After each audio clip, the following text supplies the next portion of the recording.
Allez, mercredi 7 mai, ça y est, c'est parti. J'ai roulé un petit peu hier soir avant la tombée de la nuit pour aller à San Clemente, à côté de Pisco. Et là, je longe je suis plutôt cette grande vallée, et le long du Rio Pisco. Pas mal de terres cultivées. Les premiers soubresauts de montagne, mais je crois qu'il y a à peu près 80 km avant que ça commence à vraiment monter. J'avais un peu peur de cette route. Je voulais partir par un autre endroit avec une route en monovoie. Je m'étais dit qu'il y aurait moins de monde, mais finalement ça va pas mal. ¡Atención! ¡Atención! Llegaron los panes calentitos.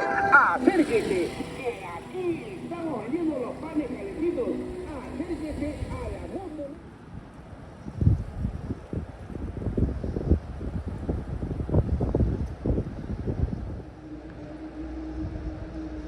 C'est assez minéral ici. Bon, il fait chaud, mais il y a un petit air frais, oui. Et puis je vais pas m'en plaindre parce qu'après je vais me cailler, oui.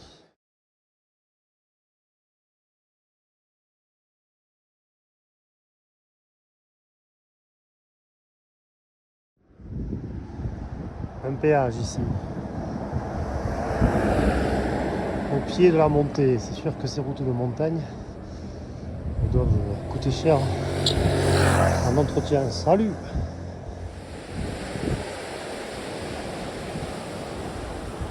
Allez, je quitte la rivière Pisco, qui apparemment est pleine de homards.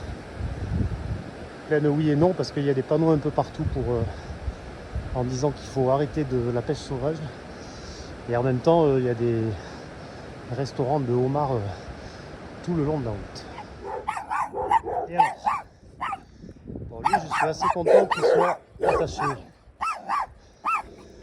Et toi, tu ne fais que la ramener. Oh oui. Ah, ça grimpe, oui.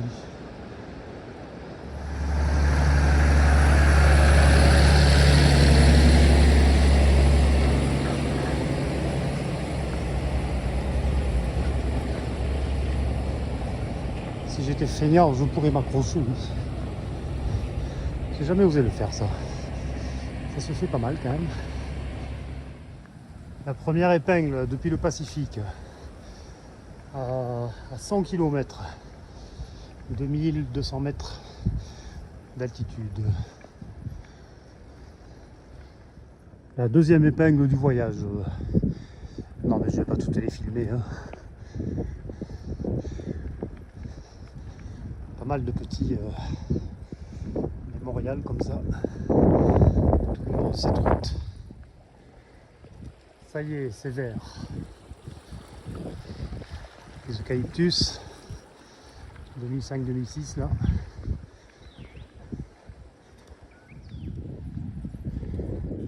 Le village de Waitara. Étape du jour. Je n'avais pas prévu d'aller aussi loin. Mais ma foi, de fil en aiguille, sans se presser, ça allait bien. Je pensais dormir bivouaquer avant le village, mais finalement, la première Plaza de Armas du voyage.